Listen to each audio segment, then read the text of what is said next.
Nginibingelele ngiphinde nginamukele ezindabeni ezihamba phambili zamanje. Ligcine libulawe ibhubesi eselibhubhise imfuyo yendawo Kwa-Nongoma.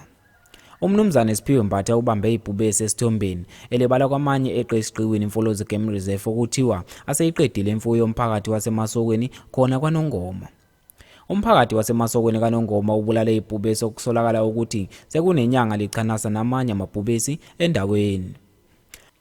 Umnumzane Ron Mpele oneminyaka engama-56 uthe baqoka ukuzibambela bona amabhubesi eqe esiqiwini Imfolozi Game Reserve ngoba bengahlalisekile kahle endaweni. Uthe futhi aseyiqedile imfuyo yabo khona la endaweni labahlala khona.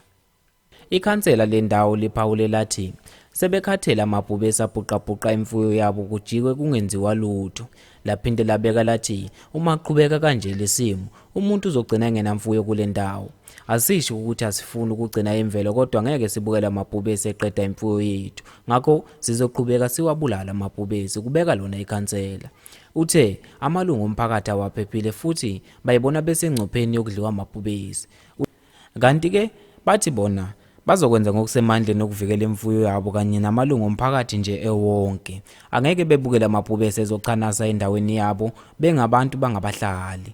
Kanti ke abezemvelo bazama ukuthintwa ngalesimo ukuthi bezobona amabhubesi eqile esiqiwini ngoba kusolakala ukuthi ayiqedile imfuyo kodwa kuthiwa abezemvelo bona badonsa izinyawo.